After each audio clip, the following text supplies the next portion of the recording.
Hare Krishna, Krishna Krishna, Hare Hare, Hare Rama, Rama Rama, Hare Hare. Maharaj Dayananda Maharaj already gave talks on the principle of initiation as one and 10 offenses. I think did both of the talks, did you? Yeah. So thank him very much for coming here and gracing this assembly. And I'm personally very enlivened that he's there in Manchester with Brahmachari book distribution team, and he's personally going out daily for book distribution at the age of 73 years old. That's very inspiring, isn't it? What do you think? So he did speak on the meaning of initiation, but it can be addressed in various ways and various angles. So I'm going to address that also briefly. By, first of all, reading from a letter that Srila Prabhupada wrote to one of his disciples, Vishal, in 1969. Your final question is how you can become a pure devotee. And the answer to this is given in Bhagavad-gita. How can you become a pure devotee? This is Srila Prabhupada's answer. Krishna instructs that the Mahatma, the pure devotee, is he who has fully surrendered himself unto the spiritual nature. Notice that Srila Prabhupada immediately refers to Shastra for the answer, to Bhagavad-gita. The Mahatma, the pure devotee, is he who has fully surrendered himself unto the spiritual nature. What's that verse? Mahatma nastu mang parata daiving prakritim ashritaha bhajantya nanya manaso gyatva bhuta dimavyayam.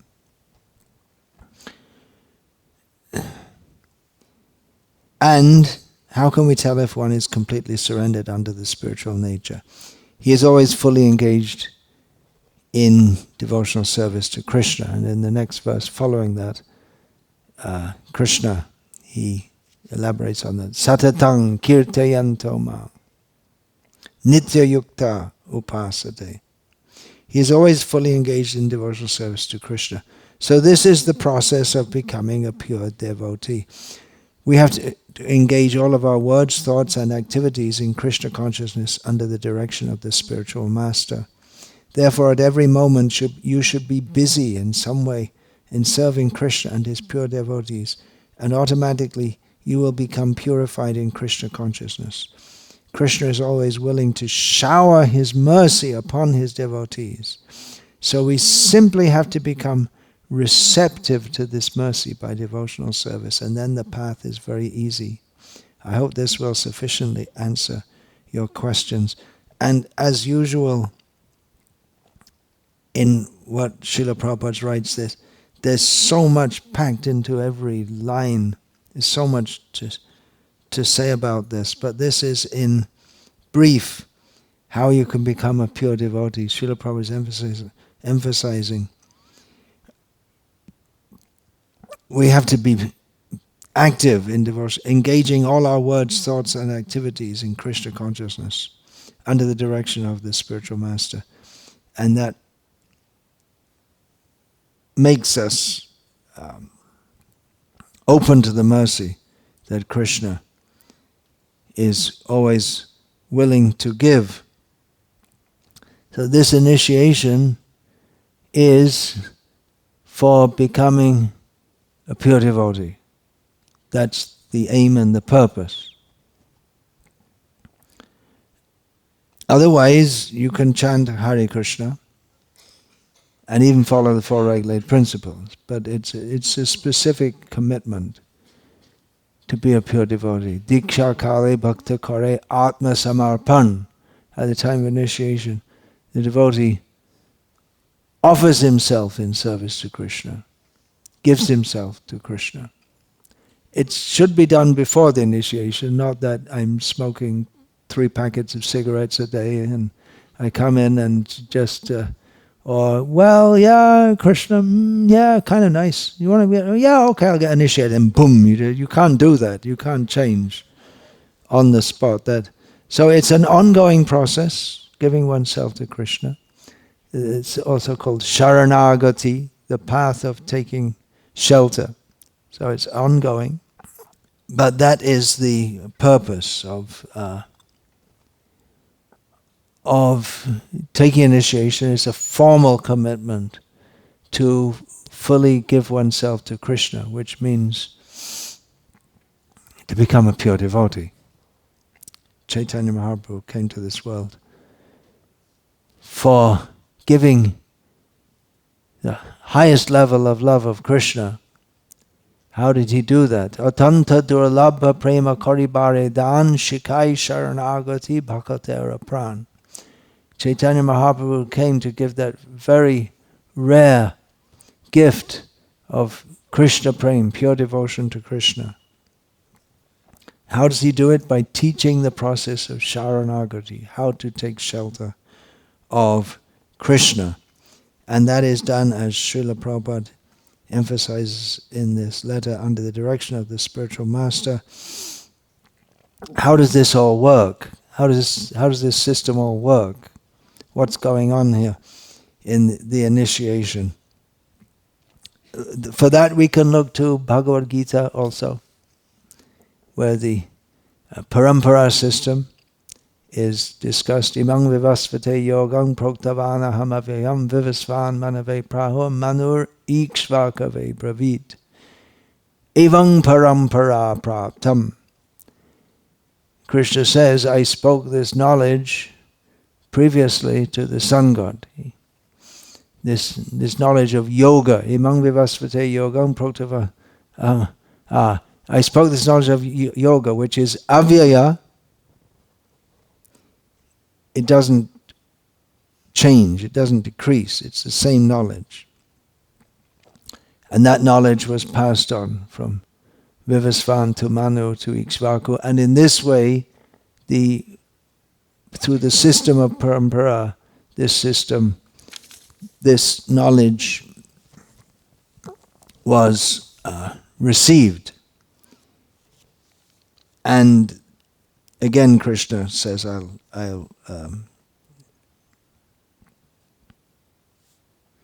I will speak that to reveal. Although the knowledge itself doesn't change, the presentation of it can change. So from time to time, that needs to be re-established by Krishna himself or his representatives. But as long as the knowledge is coming unchanged, there is a parampara. Guru teaches disciple, disciple becomes guru. Just like a child becomes a parent. The parent has children, and children become parents. So it's expected that a child will become a parent and have their own children. So it's expected that disciples, they also. Yeah, this is I was just saying, this little girl is putting everyone in Maya. Everyone is charmed by her. Charming little girl. And she'll also be a parent in natural course. Now we can't imagine.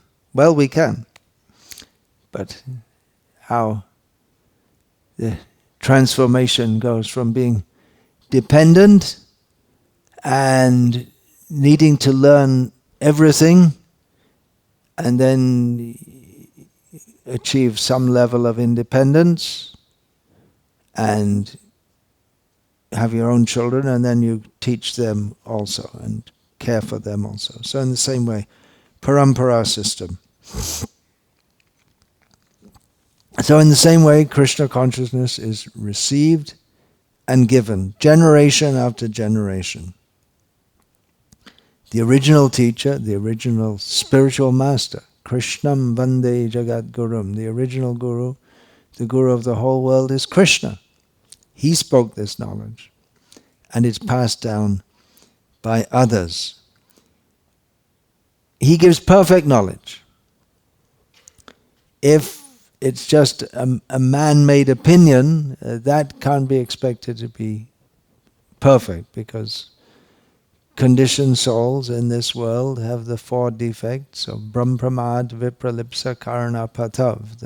They make mistakes, they're illusioned, they have the cheating propensity, and they have imperfect senses. But Krishna is devoid of all these, so when he what he gives is perfect knowledge, and if that knowledge is passed down without change, then it remains perfect. So it's coming from disciple to master to disciple, and like a ripe fruit which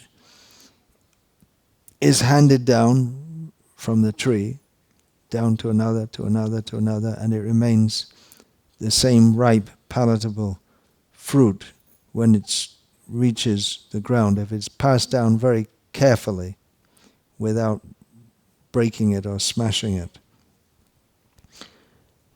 So every disciple has the duty to transmit that knowledge. Upon receiving the knowledge also comes the duty to share that knowledge.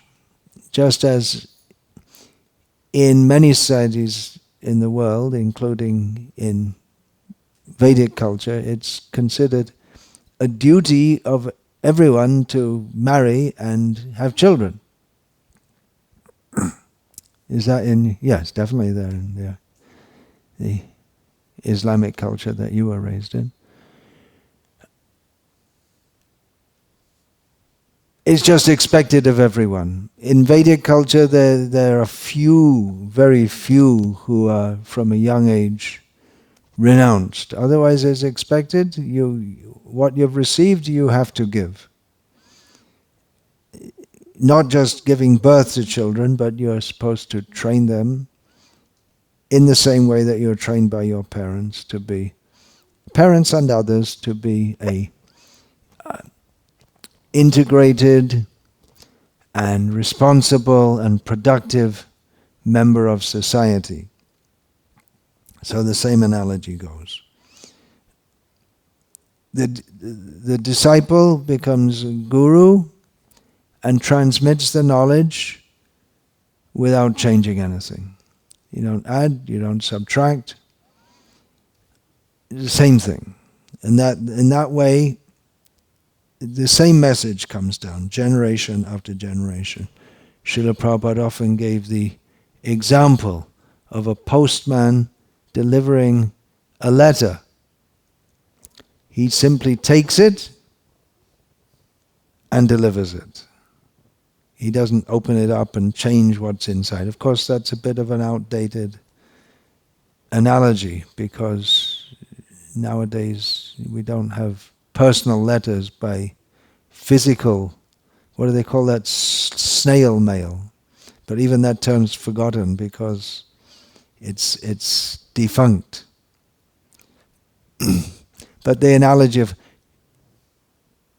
it's an analogy, and as with most analogies, it doesn't completely fit in all respects, because what the disciple who becomes a guru has to deliver is not just changing it, not just delivering it unchanged, but there has to be realization by practice also.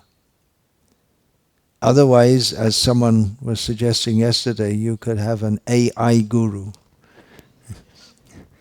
But there has to be, yeah, it's laughable, but the question came up, because you have AI psychoanalysis. Well, why not a guru? Right? That may be thought. But there has to be realization. And the mercy of Krishna. A computer doesn't get or a computerized entity doesn't receive the mercy of Krishna and cannot pass it on. That's also coming down. The Vedic scriptures, there are so many references, state that one who is serious about attaining spiritual knowledge has to approach a guru. Tad vijnanartham sagurum eva bigachet. To get that knowledge of spiritual life, having seen that everything in this world is, even up to the heavenly planets, is phantasmagoria, promising happiness but delivering distress. Having seen this, having seen the suffering condition of life in this world, one should aspire for that which is beyond this world, the spiritual knowledge. How to get that? For that, one has to approach a guru, bona fide spiritual master. The common term used in Indian languages is Sadguru. This term has been appropriated by someone whose bona fidity is unquestionable. It's unquestionable because there's no question of him not being bona fide. So no need to ask about it. He's taken that title. But it simply it refers to what in English you call bona fide guru. But actually you shouldn't say bona fide guru. So why do we say it? A guru means he should be bona fide. If he's not bona fide, he's not a guru. But you have to say it because so many people have taken the position of guru and the title of guru and the designation as guru, but they're not bona fide. So therefore you have to say Sadguru. If you say bogus guru, there's no such thing as a bogus guru. If he's bogus, he's not a guru. But because they take that role and that position, then you have to differentiate. Just like you say, a plastic mango. There's no such thing as a plastic mango. But there is an imitation mango which is made of plastic. And it may be mistaken to be a mango, but it's not a mango. So it's not a mango, it's a plastic mango.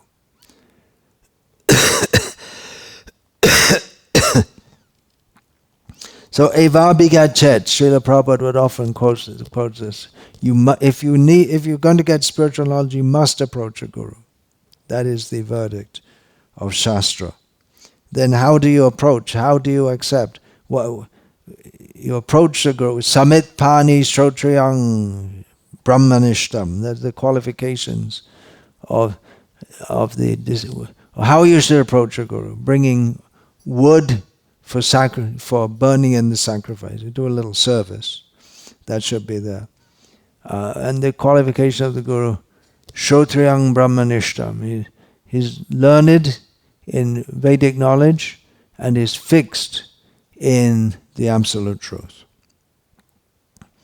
How one should approach the spiritual master. It's not simply a matter of approaching, but the interaction that is explained in Bhagavad-gita, in the other verse which deals, there's the very well-known verse which discusses the approaching a guru. There's also, later in the Gita, acharyopasanam. One of the symptoms of a person in knowledge or fit to attain knowledge is that he worships the acharyas. But the very well-known verse is Tadvidhi pranipatena pariprashnena sevya upadekshyanti te jnanam jnaninas tattva darshinaha. How one should approach a guru in a spirit of submission, bowing down, physically bowing down, asking relevant queries, and or submitting various queries, and offering service. So these three factors are there in approaching a guru. Simply to inquire is not enough. It's not a matter of picking the brain of someone to get some knowledge. But one has to submit oneself. Accepting the Guru as a representative of God, that's a big call for many people in the Western world. How can you accept as a representative of God? Krishna says, Acharyang mang vijaniyam navamanyeta karhichit namartya buddhya suyeta sarvadeva mayo guruhu.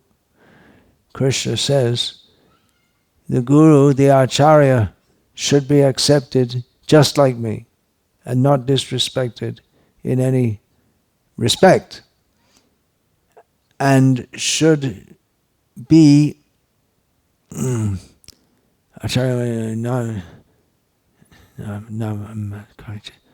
should not be considered an ordinary human being because he's the representative of all the demigods. You can say, well, he is an ordinary human being.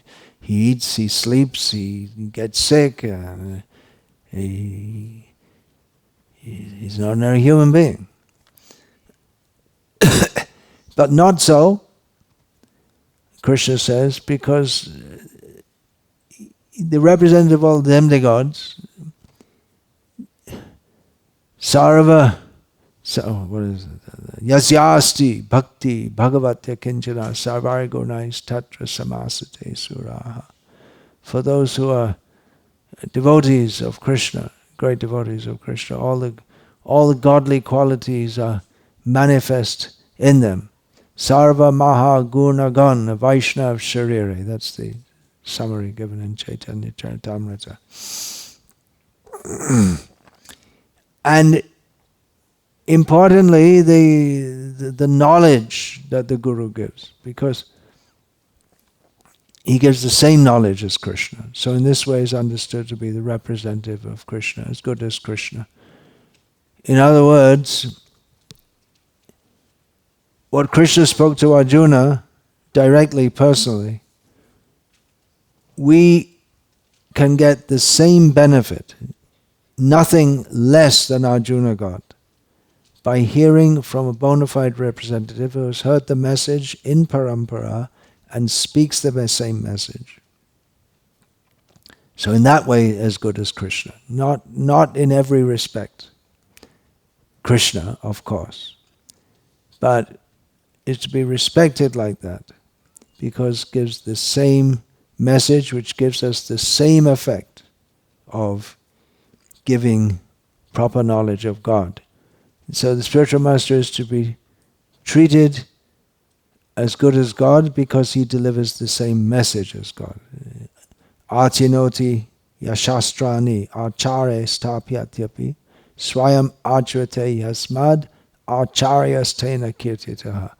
An acharya, the definition is one who has absorbed the message of the Shastra, acts according to that, and establishes by his own behavior how to act according to that. Not just by speaking, but personally acts in that way to set an example. So for that reason, it's to be as respected, as good as God.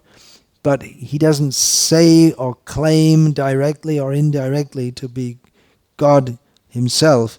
And anyone who does do so is not a guru. One who wants to claim that I am God, we should immediately understand he's a rascal. There's only one person who can say I am God and not be a rascal, and that is God himself. If anyone else says, they're bogus.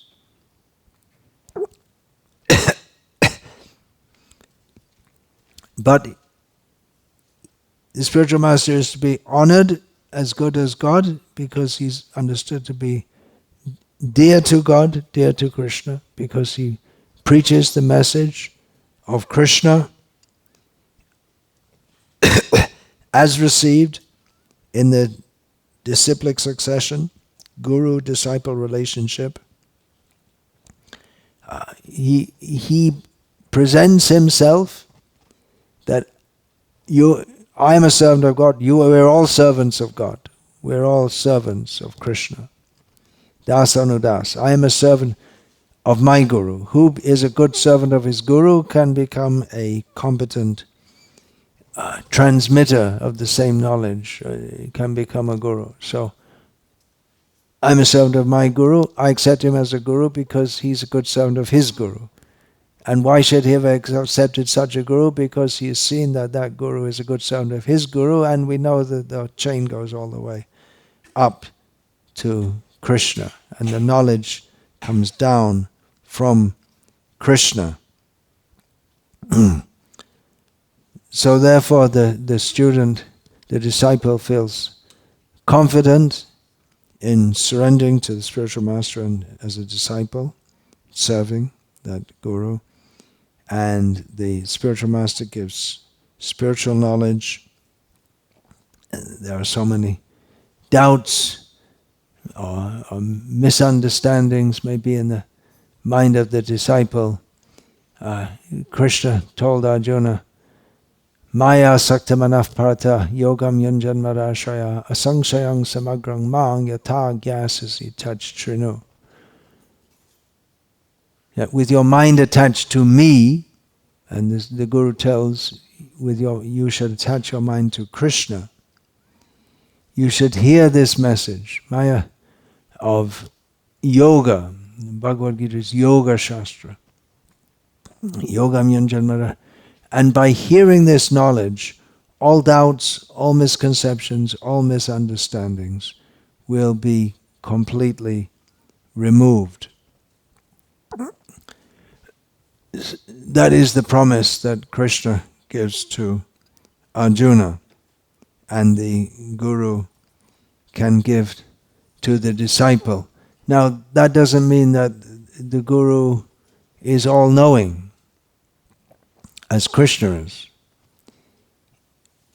He doesn't know every detail of every Shastra. That only Krishna can do. Maybe Lord Brahma also. There are so many Shastras, but he knows the essence of Shastra and how to communicate that. Enlightens the disciple with transcendental knowledge. And for the sincere disciple who has full faith in Krishna and the Guru, then what happens? Yasya deve para bhaktir yata deve tata guru tasyaite katityahi artha prakashante mahatmanaha. For a devotee who has full faith in Krishna and in the spiritual master, then all the imports of Vedic knowledge are revealed as we sing. Divya Gyan Hriday Prakashito. The knowledge, spiritual knowledge, by the mercy of the Guru, is revealed in the heart of the disciple. Therefore, the disciple feels indebted, very grateful to the Guru and Gurus, and feels Janme Janme Prabhu say, what I have received I cannot repay even in millions of lifetimes. And that connection continues. It doesn't end with the physical demise of the body of the Guru. It is an eternal connection because it's in connection with Krishna. Even after the Guru leaves the mortal vision of the disciple continues to serve by serving the instruction, which is what distinguishes the Guru from an ordinary person, is the instruction he gives. And that is to be followed eternally. So in this way the disciple continues serving the instruction and imparting the instruction, and in this way the disciple in due course also takes the formal role of being a guru. There are formal and informal, and some may do formally, some may do informally. Those who do formally, they officially accept disciples, and in this way the parampara system continues generation after generation. And that function is what we're gathered for here now.